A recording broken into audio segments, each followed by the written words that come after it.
Uh, tonight's discussion is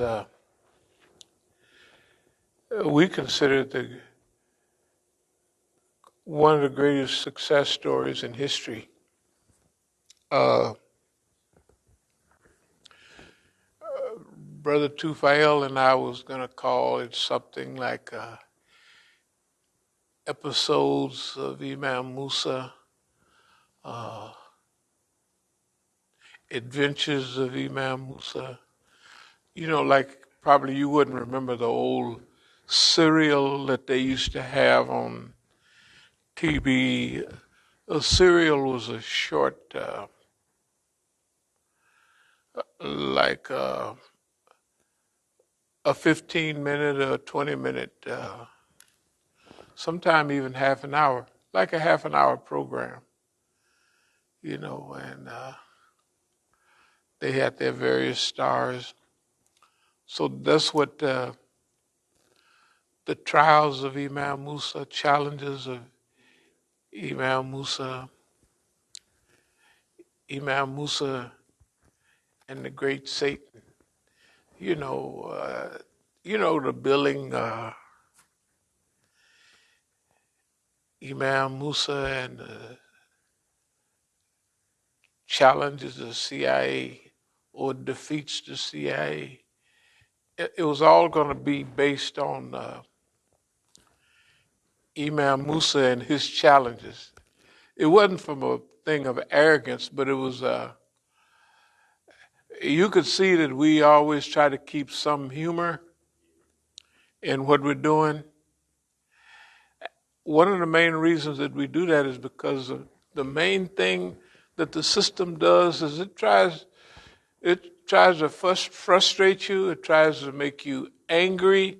It tries to divert you. It tries to mislead you. It does all of those things. And when it can't succeed at any of them at all, then it comes a time to where he deserves a butt kicking, a spanking, like pulling him by the ear. So they'll visualize you taking the U.S. government by the ear and whipping him with a switch. I guess they don't have a switch, like a willow tree switch, and just skinning their legs, and the government hollering at you, holding their ear, holding their collar while you whoop them. That is exactly what we're doing. And we're doing it with expertise. We're doing it not only through the ability to forecast and to predict his behavior. I'll give you a quick example, not to divert, but you asked me about what was going on. Yeah, okay. Well, it was just another in the long lines of diversions and arranged. First of all, the guy's brother said that he was mentally challenged and what have you, and it all kind of stuff like that. Okay. So the government haven't had an incident in a little while to harass Muslims. But if you take the things that happened in France, Charlie Hebdo and all of that stuff, and the time where the killers or the guys, they leave their ID card on the front seat of the getaway car or something like that. The other one throws a telephone in the garbage can that got everybody's number on it. Stuff like that. Okay. And one thing about it is, before you would go on an operation anywhere with anybody, with the dumbest criminals in the world, if you're going to rob a bank, the first thing you do, you don't go with your clothes that you wear. You put on some overalls. Especially you got a tailor-made suit with made for Johnny Johnson by hero, clothes maker or tailor or something, right? It's ridiculous. That's what they say the Muslims do. Oh, they threw the stuff in the garbage can. Everybody's right there. They just sprayed everybody. And we're so dumb that we just dropped our address, you know what I mean, and phone number and a government driver's license right there on the front. Okay, we haven't heard any of that for a while. And so that's what this thing, to me, it fits into a long pattern. I don't know if you wouldn't remember this, but you might have seen it before. This is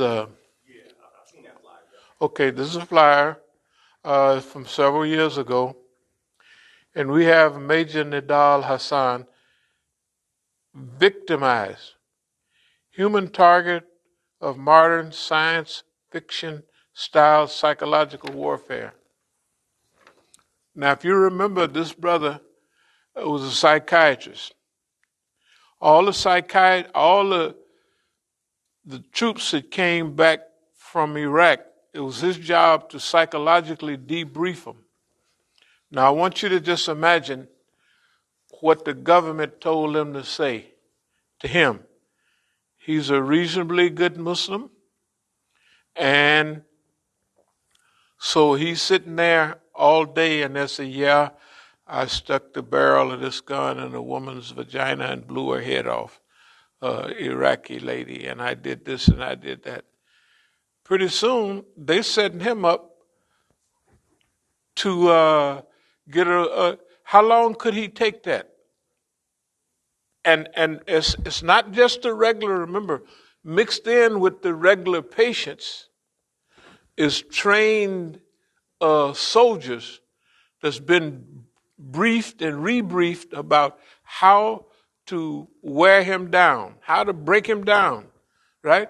And he don't know this. All he know is I'm a psychiatrist, I'm a major, and it's my job to help these guys readjust, right? They're coming back from a battle zone, and they just wearing him out, and they over and over and over again. So all of a sudden, he's down there at Fort Hood, one of them, and he takes a rifle and just starts spraying the place.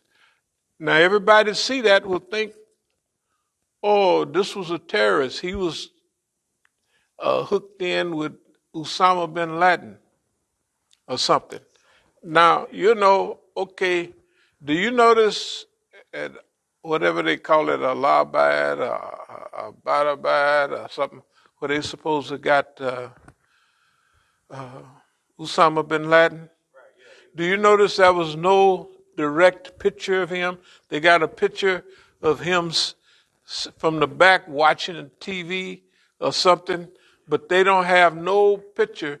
And then when they was bringing out some new pictures of him, one time he got a big nose, and the next time I said, the people, they running out of stuff. So during that time, we have these, the poor guy, there's a whole series of them, but at the Masjid up there in Pittsburgh, a guy got a case, and then he went in, Pakistani guy. They told him, okay, you get out, and then you go do this for us, and we'll hook you up. And he went to the masjid, and it was a little crew of Negroes. They need some money. That's all. So he's teasing them with money. I got plenty of money. I want to get somebody to help do this and help do that. And the Negroes didn't do nothing, but they said, here's a guy trying to give away money, we'll take it. So whatever he says, sure, that's a great idea. They don't do nothing. When the judge asked the guy, one of them, he was on medication. The guy was taking either Prolixin or Thorazine. He was heavily medicated. And the judge asked him, son, do you know what's going on in this proceeding? His mouth was wide open, little slob. I think so. The guy wasn't even conscious. I mean, he was there physically, but he wasn't. Hey, they had one group of guys down in Miami. Since then, the FBI then came and said that was a mistake what they did. But they had a group of 9 or 10 of them take bayah, allegiance to Osama bin Laden. Okay, so they wouldn't know they wasn't even technical Muslims. They were some kind of, semi-Muslim with Muslimish type names. But they wasn't no people really on the Sunnah and all of that. They wasn't into that. And so he told them, we want you to give bayah to Osama bin Laden. Might as well have been speaking French. They don't know nothing about no bayah and allegiance and what it means. Right, yeah. And the government knew that they didn't know, but they was trying to get heavy cases on Muslims at that time. That was several years ago. And they got it, but then the FBI came back a few months ago and said that it was the wrong thing to do. The guys wasn't doing nothing. And see, the government don't have the right to encourage people to do anything. That's like entrapment. Now, the laws on entrapment are seemingly they're changing. But when Black's Law Dictionary said, this was years ago, I'm just thinking back 50 years ago, because part of my case was on entrapment, that says the human will is weak, so it's against the law for the government to encourage somebody to do something that they wasn't predisposed to do. It's against the law. Okay. So on all the cases they broke the law. Okay. And then the people that are really breaking the law are the group like, what is it, the Muslim Legal Fund?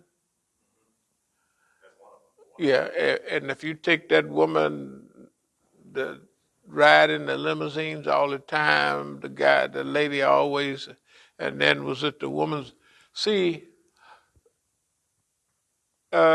you could tell when the government is behind something. That thing, the first Women's March it was almost big as a 1 million man march almost. It was like, and that was 2 million people. It was just tons of people. You might not have been here for that, was you? Yeah, I missed that. But you heard about it, right? Yeah, no, it was, hey, I know my crew got front seats in it. That's why I know what it was. They was down there and they had front seats to everything. But I mean, it's okay. But the government, the government has the power, the ability to arrange literally anything it wants. Now, here we are, we consider ourselves authentic. Now, we have to deal with the whole United States government and all of its institutions. That's what we deal with. That's saying a lot now, I mean, that's saying a lot.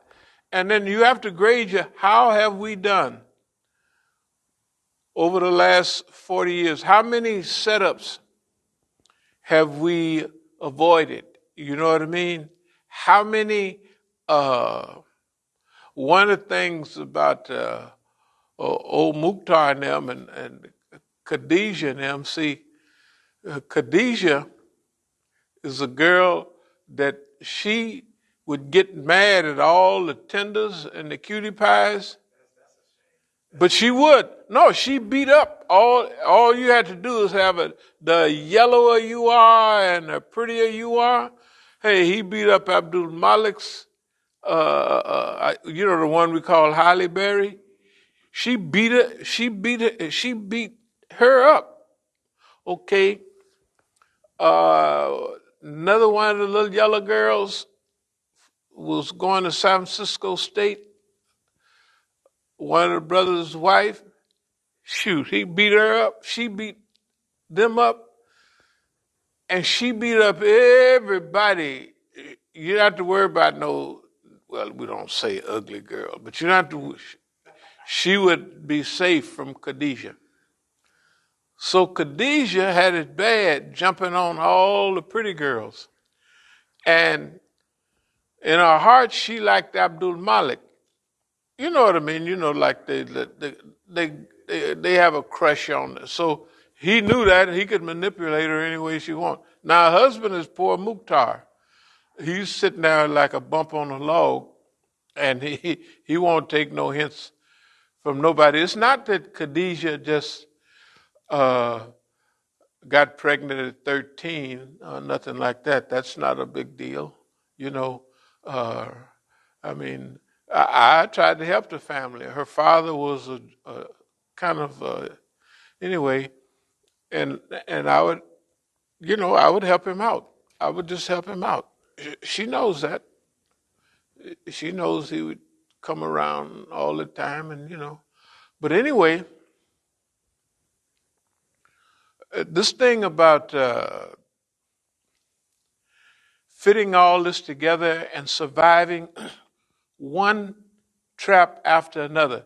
Now, this is not only African Americans. I don't care whether it was in South Africa, they tried to set me up with a lady, you know.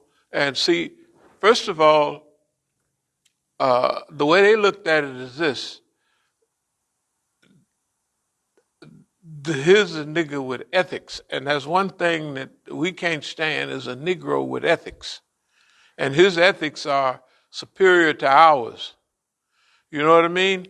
Because see, if you ain't got those faults, then they don't have nothing to pick at you. So the government have been using all the dummies, and I mean real live. The world don't see them as dummies. The world see them as very smart and intelligent and everything, and they're not that. That's the game they playing. Okay, that's the game they playing. They can play whatever the game they want, but whatever it is, they just don't have the ethics. I remember one of the Malcolm's grandson took Malcolm Shabazz before he got beat to death down in Mexico. He took Baya allegiance to one of the guys in California. And he used to teach at a school down there. He came to our masjid all the time. He went over to Iran while studying a little bit about Shiism. So he became very, the day I saw him, I knew he was the police. He was draped in a flag, hollering about Imam Hussein. I said, yeah, that boy, that's the police. Well, you know, well, I just wasn't wrong. He acted like that. That's what he, anyway. This same guy, last time I saw him, he had a Malcolm X program, February about 3 or 4 years ago. Fact, it was at UC Berkeley. He was teaching a class on Malcolm X, of all things. And, well, all the tattletales, and remember, the government got everybody placed. We're like a modern miracle. That's just everybody is in pocket. They in pocket. It don't make no difference. This is my belief, and I have yaqeen. That means it's a high level of certainty. That means I'm certain about this, not because I tested it once or twice or 4 or 5 times. I've tested it over the years. I've had almost 50 years of constant testing each and every theory that I have dealt with. because you owe it to people not to just fly off the handle and say, that's the police. Well, it sounds like that because that's usually what I'm going to wind up, that's police there. That's okay. But the police don't have any other option. They're a criminal organization. United States government is a criminal organization. They behave like a criminal organization. They've treated the people like a criminal organization. They have depressed and destroyed and fought against every freedom, every liberty that's guaranteed in the Constitution. That's what they have done in America and outside of America, internally and externally. Okay? So we've been, I would say it's been at least 50 years since we've accepted that. That's, yeah. Heck yeah, this is, shoot, that would be back 50 years ago, would be 72. Sure it would. Yeah. Yeah. No doubt about it. By the time we left America in 71 and survived all that fitna of the 60s up till leaving in 71, hey, I would say we learned, evidently we had to learn something or we wouldn't be here. Nobody else is here. Nobody else is saying what we say. So either we're liars, big liars, and you could prove it, or we might be telling the truth. It's not no whole lot of different things. Either we're telling the truth and have had the ability. I was thinking about it today. I said, man, because just being a Muslim, you take yourself as normal and little activism type thing.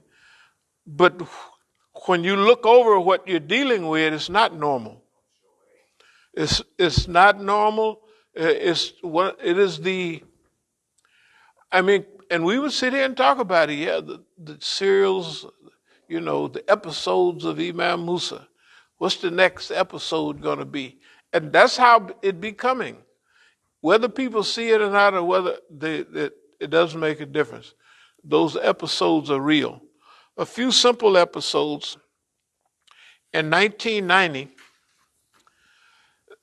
they had the drug busters in New York, and the government was all behind it, you know. And they made the Negro Imam up there, you know, that was his whole card. That was about 1990, 89, 90, 91. And all of immigrants was having him speak on those things. And he was saying, he talked to Stanford, and brother, the main drug dealer there in New York, talking to me, said, Imam, you're interfering with our business, and we have to have some type of cooperation to avoid a confrontation. And that same person went to Hajj with me last year. The nigga just lie so bad. It just so. First of all, drug dealers don't talk like that. And if you interfere, you're getting in the way too much, you'll just be sprayed away. Yeah, talking about New York too, and Brooklyn, they just spray you away. But they never put any of our stuff on them. Masjid al-Islam, drugs and their effects. Drugs and their effects on the individual, on the family and friends. When we're having this is April 86, May 86. On the community, May 11th. Drugs as a means of exploitation and control of the black community. Who is the real victim? That's May 18th. What can we and what should we do? Okay, so this is an analysis now of how drugs get there. It's several years before that, you never hear anything about that. That's an analysis and a platform, okay, with a program behind it to address those problems. They get all the publicity and they get on the news and they're marching up and down the street with police and correctional officers. I said, first of all, you can't get black people with you if you got the police in your, but that's what they wanted to push. They pushed it. It worked with the foreigners and other people, but black people know if the police is in it, hey, man, you got correctional officers going along and you say, hey, man, no, I don't want to. Right. That don't look right. You know what I mean? In other words, but they give them the publicity and they give them a platform and they make it seem. So anywhere we was, they come and they give somebody, they give it to them. Okay, so now we can't get mad at them for doing that because that's what they do. That's the government's job to do things like that. Okay, so and this thing about the hadith about the greatest challenge I leave behind for men is women. Okay, so I don't care, every spy movie, everything that you look at is women, right? Nice looking women usually. Okay, so what about a Negro that's like 10, 15 years and more celibate? And you can dangle the woman trap in front of him and he don't have no effect. Hey, that means when you can defeat that ego problem or reality, you're 90% home. Because that's the greatest thing he have to use. Okay, you take the girl, they dangle that, it don't work. Oh, well, good God, what are we going to use? Okay, we'll try to scare them. That don't work either. It make them even more, because it's obvious, like, it's not a big deal because everything they've been dealing with me personally is obvious. Because if it's underground, subliminal, I'm going to play like I don't see it anyway, and that's going to make them mad. So everything they do is, not everything, a lot of what they do is on the surface. And it's not only here, it's in South Africa. They try to trap you with,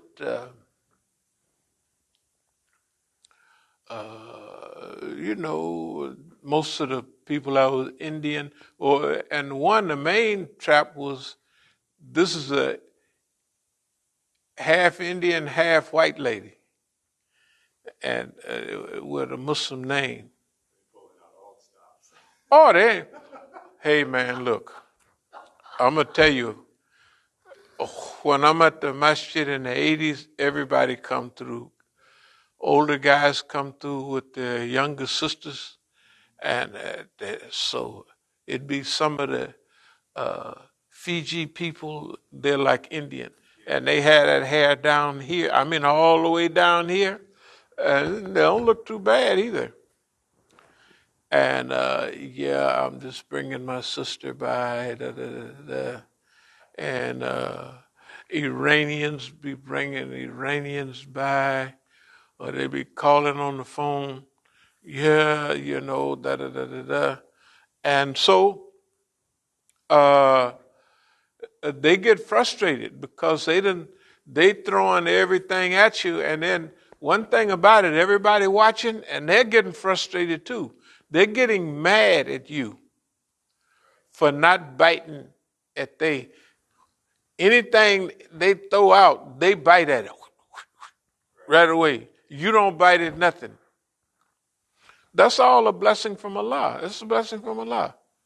It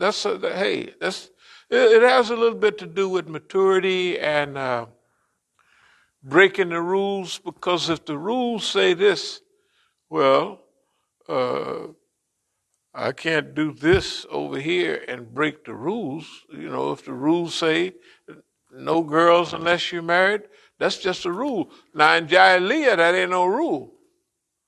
So they might have been dumb enough to think that, okay, what worked in Jahiliyyah, we slip a nice little tender here or there. Well, in the Jahiliyyah, that's your ego. You're just like somebody in a movie. You do the stuff that people do in the movie. A beautiful spy woman, right? And they drop on you, you just automatically. But when you become a Muslim, see, practicing Islam is a full protection. I mean, it is a protection. So you say, I can't do nothing. I remember they used to have so many women calling at night. And my son, when he was younger, we would sleep in the same room in the masjid. And we had the telephone, was one of them pay phones on the wall in the hallway. So late at night, we'd get calls. And so one lady calling, she says, there's a famous model of those days. Her name was Imam. Imam. Yeah. And was she Ethiopian or Somali? Something like that. Something like that. Yeah. North African, Northeast African. So she was telling me, they're telling you some problem they have, want you to help solve. And I look like a man, and well, good for you. And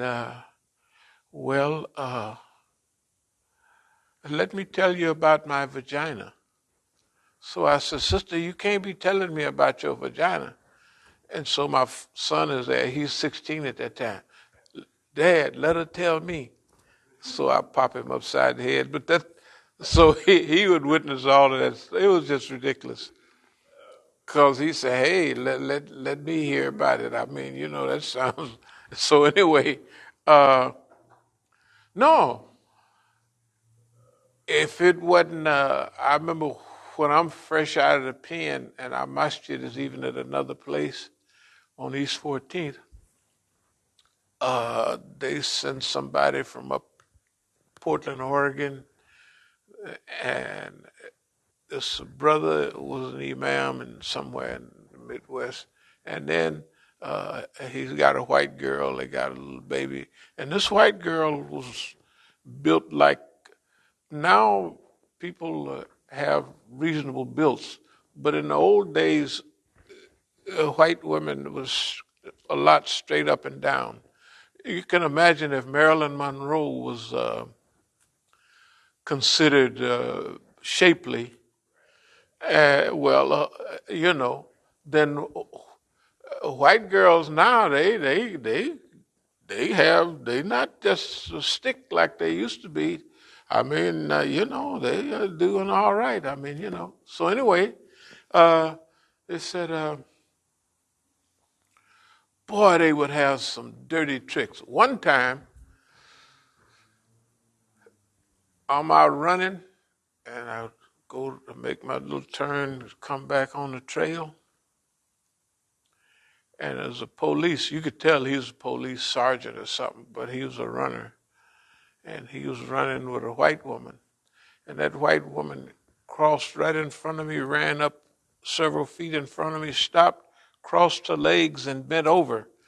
Well, when she do, that means they must have practiced that 10,000 times, because I could see directly up in her body. I just said to myself, that is a nice looking vagina. And I just kept on running. But she crossed her legs down there and bent over so that this was practice. They know what they're doing. So I dealt with all that stuff all the time, and not a single nothing. Okay, in America, outside America, Negro women, Iranian women, because remember now, all of them is on the same team. Now remember, you playing, and all of them is on a team, and they're using all of their tactics on you, right? So, well, now it's clear. It's clear. Everybody can see that. But I can imagine what they must be thinking. This nigga is something going on. This, okay, no, it's just practicing Islam a little bit. That's all. And I mean a little bit, just practicing a little Islam. No, well, I can't do that. So if you can't do it, why think about it? I don't want to, why should I think about that? I can't do anything about it. Or it would be too much trouble to do whatever they want. Number one, you'd have to be married. And number two, if you get married, it's going to throw you off. What about your focus? What about so?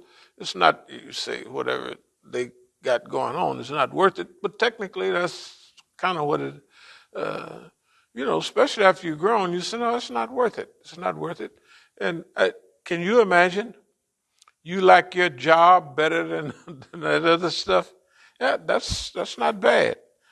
You get fulfillment out of your work. But anyway, so tonight we're just having a little talk here, really. So I'm going to get into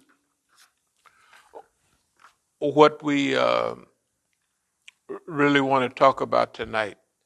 But I was just putting up a few of those things, some of the things that we've been dealing with over periods of time. I showed y'all this one the other night. Da, da, da, da, da. But that's a big deal because it's showing that everybody's paying attention. Okay, this is my poor son. There's a Playboy bunny right there. One thing about, he's a nice guy, but he had one of them mob cars, they called it. And I looked, they got, the frame for the license plate. It said the ones that dies with the most toys wins. I said, the guy lost it. It just, to him it was nothing. But to me, I said, the focus is all wrong. And now here's Dear Mukhtar. Dear Mukhtar is standing there. Of course, you can see the Masjid al-Islam up here. Here's the police.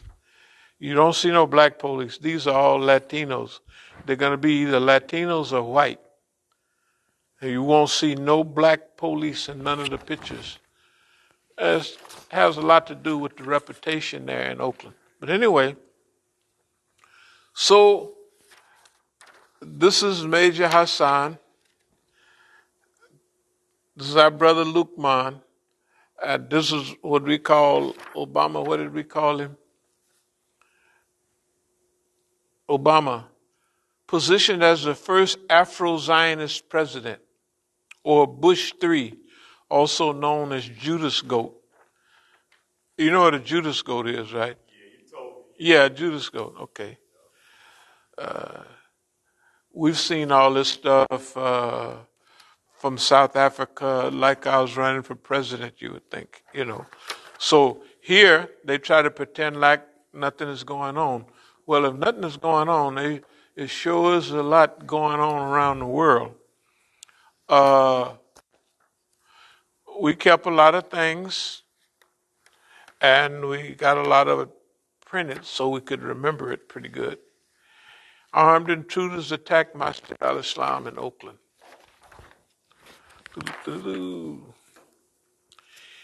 Imam Musa assaulted in Oakland.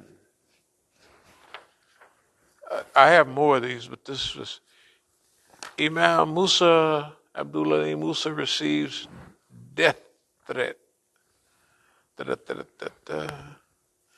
Imam Musa assaulted in Oakland, California. That's when they took me to jail at the Imam Musa assaulted. These were in Crescent. Every time we'd have an incident, we'd have them put it in Crescent. Pretty soon, they stopped putting them in there. And before, if you notice on our, I looked at some of it the other night on the YouTube stuff. Is that YouTube? Press TV, all of that stuff. Yeah, they was rolling, and they was all of a sudden. It's just like, remember the other guy, big media mogul. We was having the stuff right here, and all of a sudden, and my great nephew, all of a sudden, he just had to. We want to do it right. We want to get it good, and that nothing. Yeah. Okay. So I want to move toward. Uh, we look at this as the greatest success story in modern history. Our survival and our thriving. You know, I using instead of post-traumatic stress, we use post-traumatic growth. Yeah, it's the greatest success story in modern history. And then, so right now we are on a threshold. That's why we call it a breakthrough. That everything we've been doing is would be classified or is in historical reality as breakthroughs because we've broken barrier after barrier after barrier. All the barriers, all the hindrances that killed everybody else, it don't have no, it bounce off. It bounce off.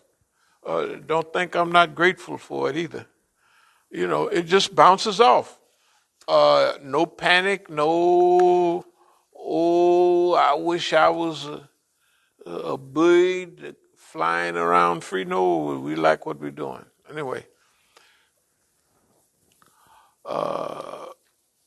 this Saudi brand of Islam, control of the media has been going on all during our time.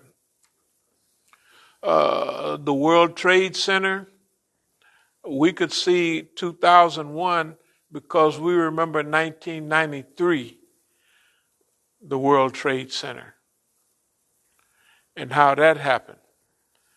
Okay, so 2001 was not a surprise. Also, it's good for us to keep records. A lot of the records that we keep are from flyers like this. So it's a record. It's a record. It's a record. And like the little flyers that we made out for, those are records. Yeah, it's a record. So we keep them, and we can always refer back to that program, what it was about. It's a memory refresher. And we have the tape, we have the CDs and all of that. And plus we get around, and we're going to get around more like right now. Okay.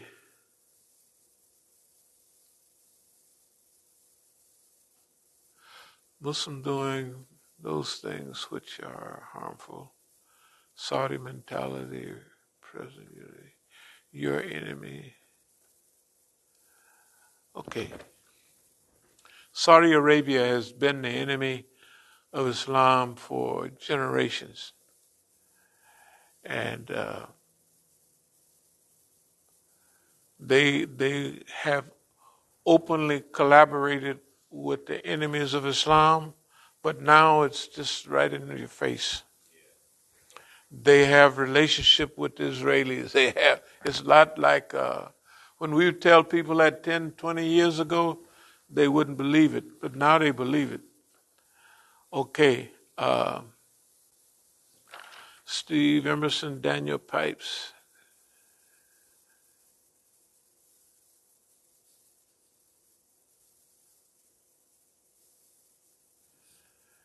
And what's his name?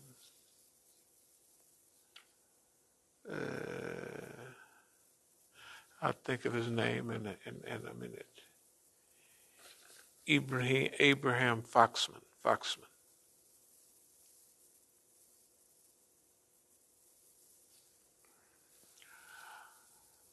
So Steve Emerson, if you noticed the thing that you was talking about the other day, it had Steve Emerson was paying this guy all that time. So you can see that that's not made up. Steve Emerson, Daniel Pipes, and Abe Foxman. Those are the three musketeers, three rusketeers, or whatever they want to call themselves. They're the three Zionists, and they cause a lot of trouble. And they have huge resources behind them. And you can never be shocked at them paying a Negro a little handful of dollars, to help him out with rent and whatever stuff like that. Okay. All of the things that we always talk to people are manifest now. Okay. So basically, let's put it like this. So our program have to be inclusive, but evolutionary. What I mean is,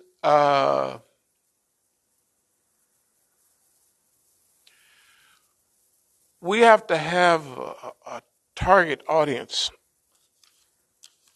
for what we're doing.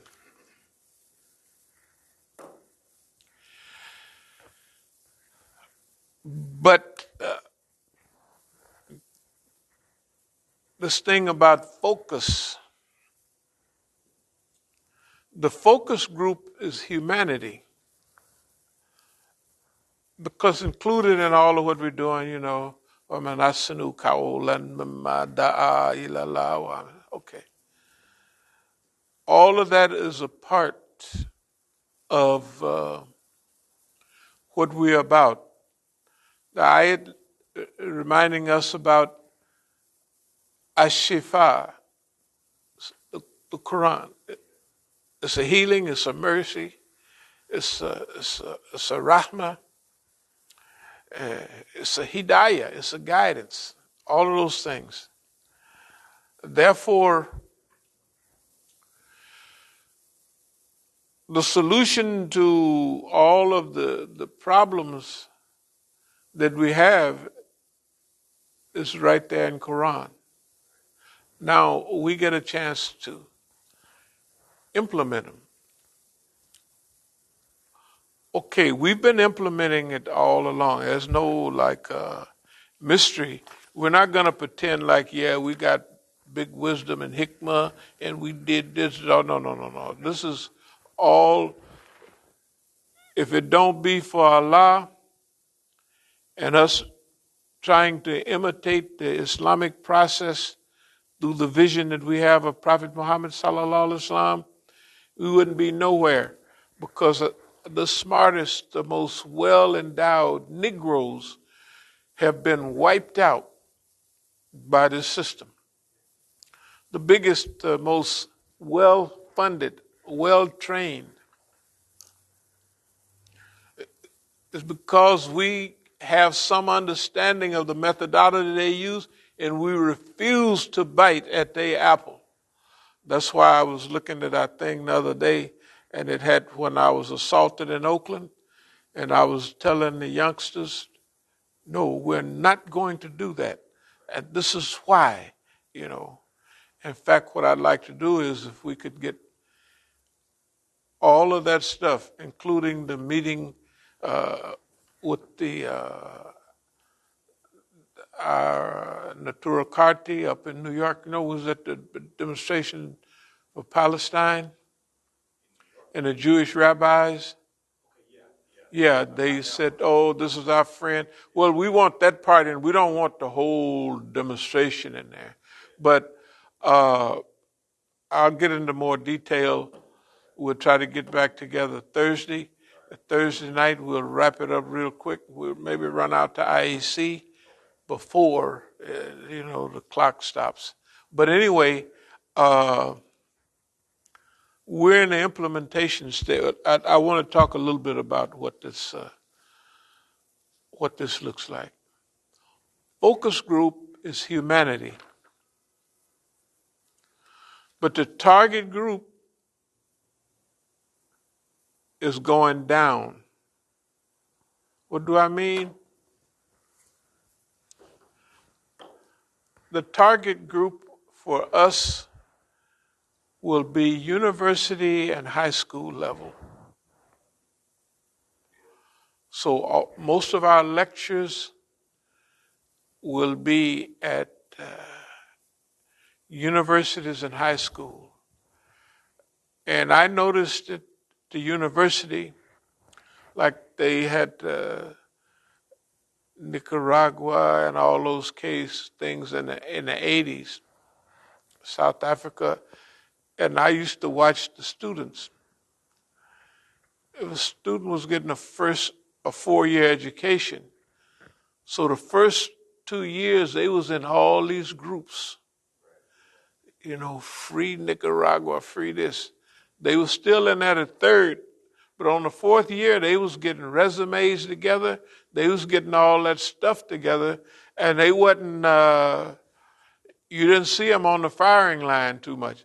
This was a pattern of students that when they're first there, they're for the right, and all of those, they're for the right. They're still like young people. And young people believe in justice.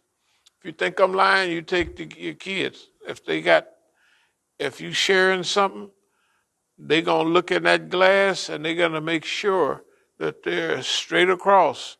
The same, you can't say, here, you take this here. And since you're a little smaller, no, we don't have none of that. They got it down pat.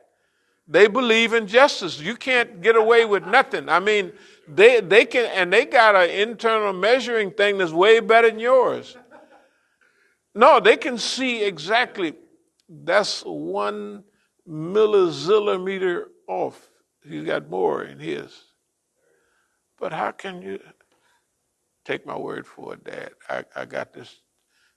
He's got more. Now you could take an eyedropper and take 1 drop out of that one and drop it in there, and that'll take care of it. Don't pour it because you overdo it. So take an eyedropper and get a little bit half full and drop it in mine. We'll be all right. Okay. So that's why, like right now, the heat is all that is on. When we at the school, my kids was at the school too, and I would say, somebody left that thing on all night last night. The heater.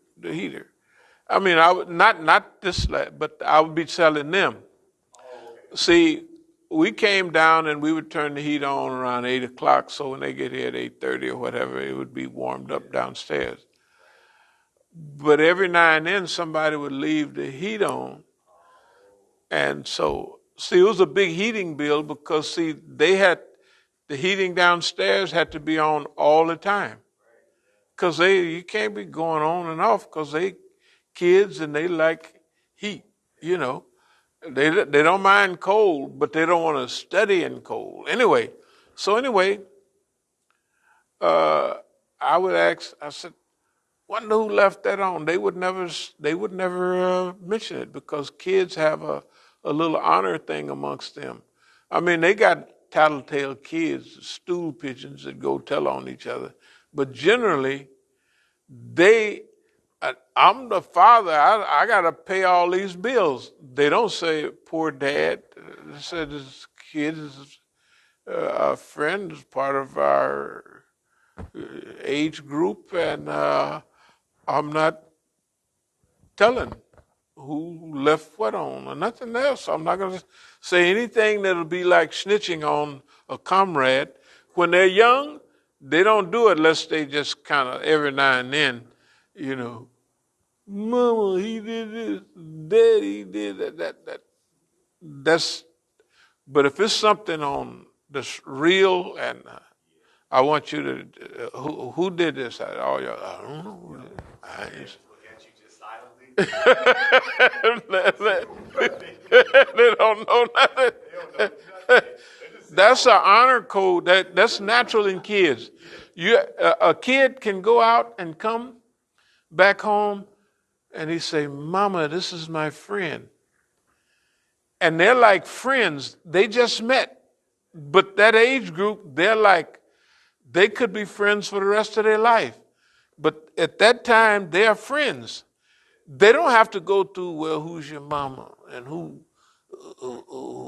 your daddy, how much money they make, right? They just bond right away, bam. I mean, and they you think they've been friends for 100 years or 5 years or old. No, what I'm saying is they don't think adults, and the older you get, that they keep some of that spirit alive. When they see it, they don't believe it. And it takes them, they'll run themselves crazy trying to think of everything but that. So the focus group is humanity, but the target group is youth. Our target group is going down in age. For instance, like if you look at the little girl, Greta Thunberg, she's getting older now. She must be about 17. But she's been doing that since she's 13 or 14. And she gets millions of kids out. You know why? It's important to them. They say, you dummies, you used up everything in the earth, and then you're leaving us. Imagine the old folks. They leaving their kids with $1 million bill for, not a million, way up their bill for education. And they're going to have to work for a zillion years to get rid of that thing, if they ever get rid of it. Because if you slow down for a minute, become unemployed, the interest is like the Reba jump back up and you be back, well, I got a $20,000 bill and I paid $10,000 on it, yeah, but the interest, and you had to skip for 3 or 4 years, so now it's back to 20, it's up to 25,000 now. Good God Almighty. Okay, we're talking to them. See, because when people get dug into even in the movement, they used to, white kids would say, don't trust nobody over 30. All of a sudden, guess what? All of them was 30. I mean, it happened just like that. Bam! They in their 20s and they didn't struggle. They had a few marches and demonstrations, and they all 30. And they had that as an age because you get tied into the system. See, the young people, their parents are paying all the bills, right? So they can afford to think like, they can dream, they can visualize a better world. The parents haven't got time because they got to pay bills. And now we have little financial things, but I feel sorry. I really feel sorry for modern people. Stuff they don't have nothing to do with. And this inflation over the last, I could see it. I could go in, I go right there in the Giant, and I'm telling you, simple things like margarine. Last year, it was $1, actually it's 99 cents. Because Giant have some good stuff like that. Because Giant used to be a semi-halal type. Well, Giant used to be a kosher type. Now it's not, but so it still carries a little bit of, if a person was going to have to eat in one of these Western stores, he would do better in Giant than like Safeway or other, because the foods that won't have as much. Anyway, shoot, man, I'm telling you, last year, margarine, reason I remember margarine because I use margarine to cook in a lot. and the better, they had a margarine there that was the same quality as that real expensive margarine. It's almost $3 a thing. So I cook in it. It gives it gives the food a good flavor. It was 99 cents. Now it's $1.80 or 90 cents, almost double price. And everything else in the store is like that. I mean, okay, so okay, uh, that's not right. There's going to be the style of living in America has really degenerated over the last, I would say, starting in about 1980. 1980 was the last big year. I remember I had friends that worked at GM, California, and they made a little over $20 an hour. Then, it's 1980. That was almost 50 years. That's a long time ago. It's 40 something years ago.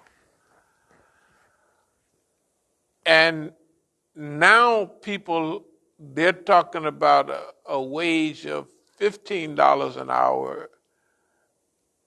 Now, here or down south, that might be a little money. But out in California, $15 an hour. The whole state is crushing, but prices are so high. And housing, I don't know, okay, I'll put it like this. Something has to happen in America.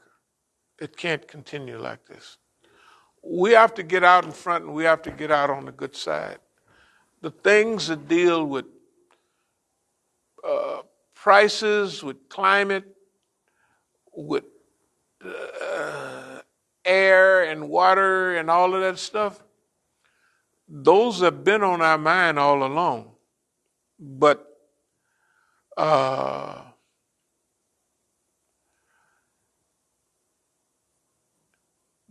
young people, everybody always wanted to fish with young people. I thought maybe young, little around that time. Almost the younger the better, because high school and college, because everybody else is too busy trying to eat. They're too busy trying to eat, and they're not, even if they hear you, they see you, they know it's right, they don't see, how do I get out of what I'm doing and help that? They don't see it. It's okay. I'll be a little bit more detailed, but the focus group is humanity, but the target group is the youth. Another thing about youth is they're optimistic. They can dream and they can visualize, and they can, you can touch. Okay. I'd like for you to look up, not now, but whenever you get Project Mockingbird.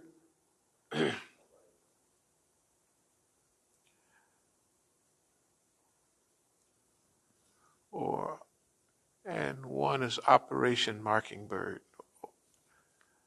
Project Mockingbird.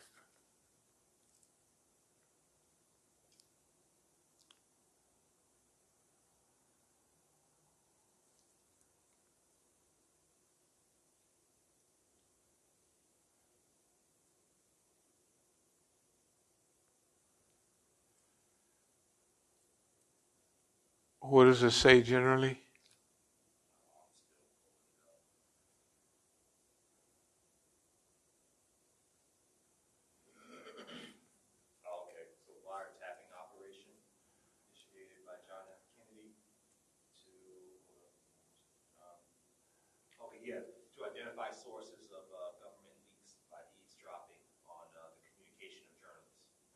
Okay. this had to do with the reason I wanted to do this is so that you could see that how do the levers move? How can we do stuff that people should hear about and know about? It's because the media is good. That's back then. Imagine now. And remember the movie To Kill a Mockingbird.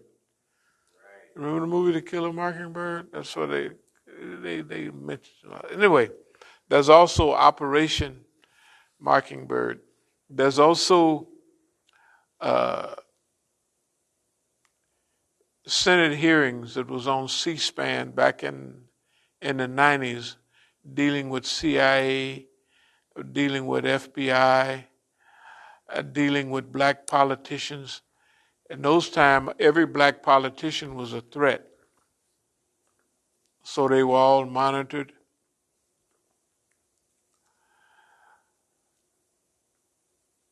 And if there's any resistance in our movement, it's all, as we always said, nonviolent resistance. But remember, nonviolent resistance, just remember, well, you've been here long enough to see, imagine when we're down there and we're talking to all the people about sit-ins, and you have a sit-in, but you also have a teach-in to teach people. Anybody would think like that. If you're going to, even before you take off on the plane, they get on and say, hey, you're getting ready, we're going up, seat belts, do this, that, and another. If anything happened, stuff will fall out of the air, and put yours on first. Don't say put your children's on first, right? So you put yours on first, because why? Because the children can't take care of nobody. So you put yours on first. You might want to say, here, sweetie pie, but you run out of breath, the baby can't help you. So you put it on and you can help them. Anyway,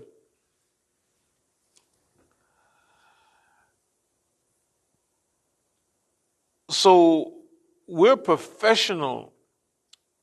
This nonviolence that we deal with is professional. When I was attacked in Oakland, that was professional nonviolence. No, it's professional nonviolence. It's because, holy, no. And the reason I stopped going around to some of my friends, because they wouldn't understand it. I don't have time it's too far in the future.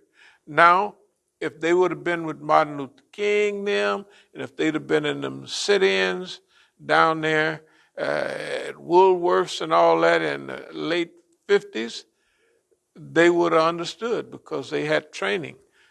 White folks gonna spit on you, they're gonna do this, you can't respond, right? They've had Negro training. If a nigga, the white man do something to you, try to run and hide. If a nigga do something to you, kill him, hang him upside down downtown somewhere, right? Okay, so that's why it was, I was so serious talking to my son and the other friends of theirs. You could hear in the background, they was ready to move. Mr. Room, we just move on them. Who is, the question there, who is a nigga that would do this? Because I was pretty famous. People liked it a little. Who is it? And Mukhtar was using that to build himself. Like, they were afraid of you, talking about Abdul Malik and them. I'm not afraid. They made a mistake by quitting too early. So I'm going to come in. And this dummy was thinking like that. And that's why it hurt so bad for him. That's why it was easy to pull him out. Here's a nigga with that's on the picture with the police taking you out of the masjid, and I got the ownership thing right there.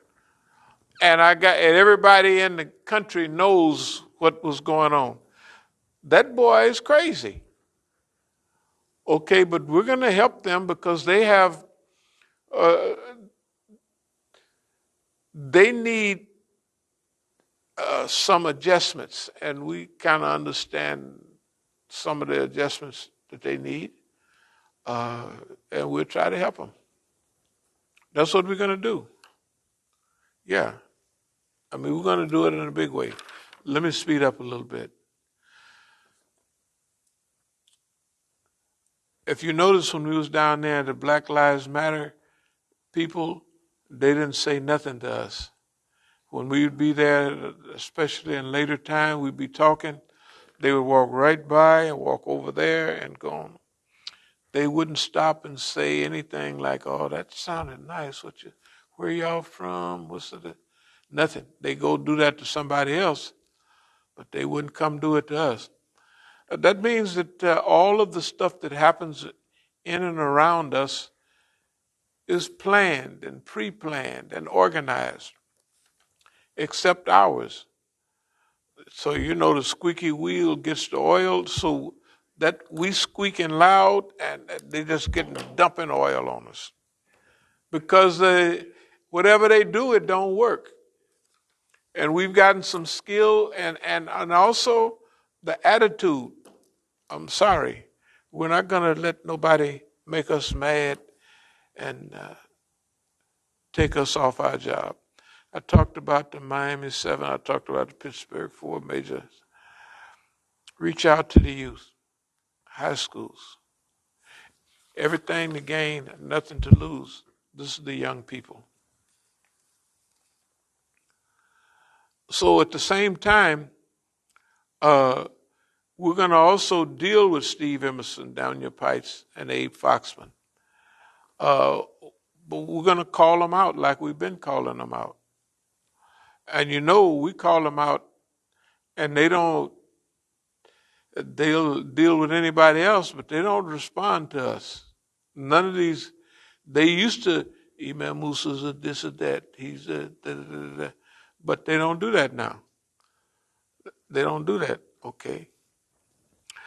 Muslims doing these things which are harmful. Saudi mentality, da-da-da-da, unity is the enemy.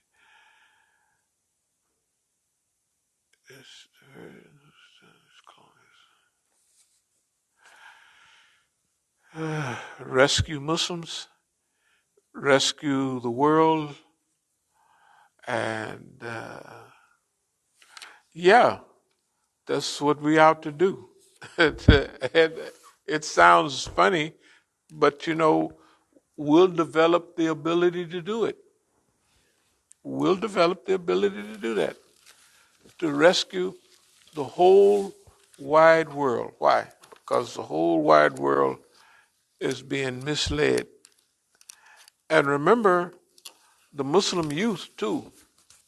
The Muslim youth are more in line with American values than they are with their back home values. Their parents are from back home. And remember, their parents have told them to stay away from us. But the Muslim youth, the young people, that means the kids who are in high school and they've grown up studying the American Constitution. They're Americans now. It's bad what the government is doing. Right? Okay.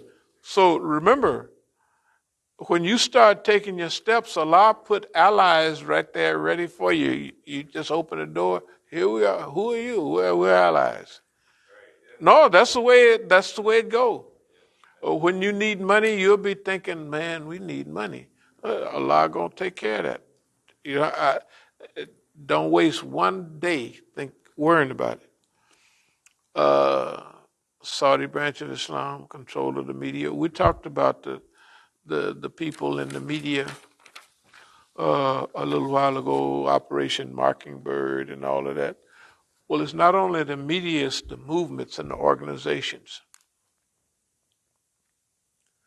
The organizations, you could tell when we went out to the place the other week, and the guy came out with a suit on, not a suit, but some kind of, yeah. He was, yeah, it was, the guy was off base, out of bounds, and wasn't understanding nothing. He was there, and See, it's good to see it on because they can see that he's he's telling the police, and everybody know who the police are. You're telling them, and then they hear what we're saying. Well, he ain't saying nothing. You know what I mean? Nothing but good. Okay. All right. So we're on a good roll. We've arranged the events inside America and around America for the benefit of Islam, for the benefit of American people. And we're going after them both. And the young people, you could tell last year, or whenever it was, when we was down there, the young people are programmed for this type of thing. Yeah, they're programmed for this. And they have to have a change because, well, what are you working for then? You're not going to pay me any money, and I already owe $100,000 before I did that. No. They got to do something. And not just spending more money, it just adds to more inflation.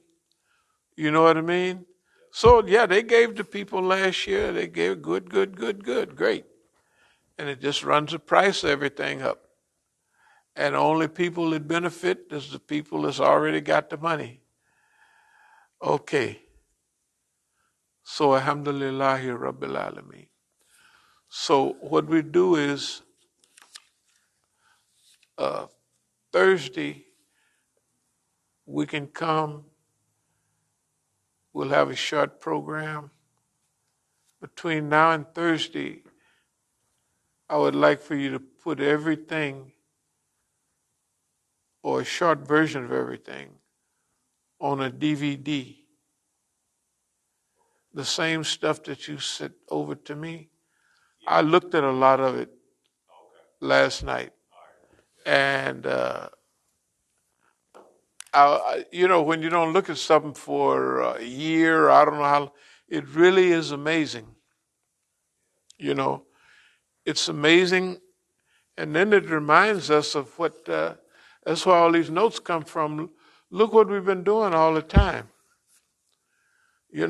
And everything that we've been doing is basically true or coming true. So, that's where we are. So now the general plan is that we'll, at least I know I will, start going out on a regular basis, but it'll be with flyers, and then when we go out with any numbers, we'll have a few CDs to give people, DVDs to give people. Because, see, a lot of the people, if they see those DVDs, then they'll get a better picture of where we're coming from. Yeah. Okay. So now, the stuff you sent me, that was most of the stuff that, did you ever, I was talking to Tufel a little bit on the phone when that stuff was happening. Yeah. Did Tufel's son ever leave his phone behind? Because, see, if his son could I was talking to him. Yeah. And so if one of the sons got his phone and just the battery went down, you can boost the battery up and then you can record all the stuff off of his phone. Because that we got enough as it is. But I said stuff to him like, man, Khadijah come in here and she got a gun. Did you see hear anything like that? No, I think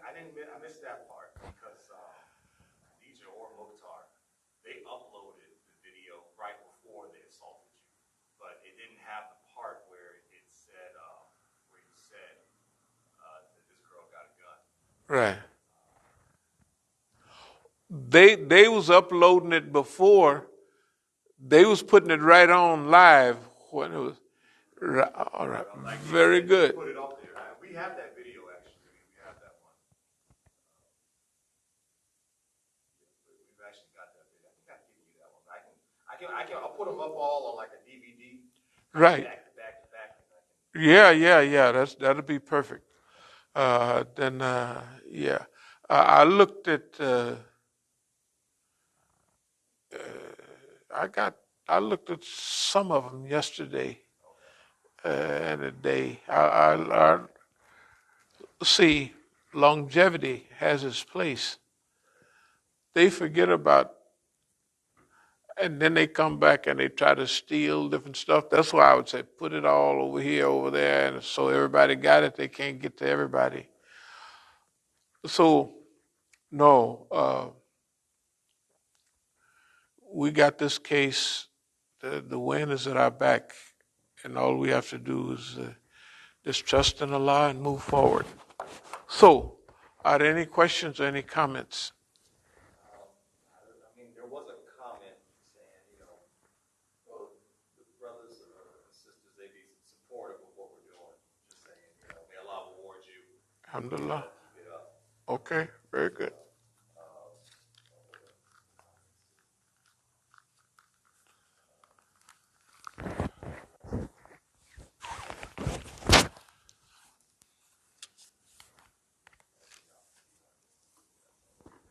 Yeah, that's everything. Okay, no, alhamdulillah. Okay.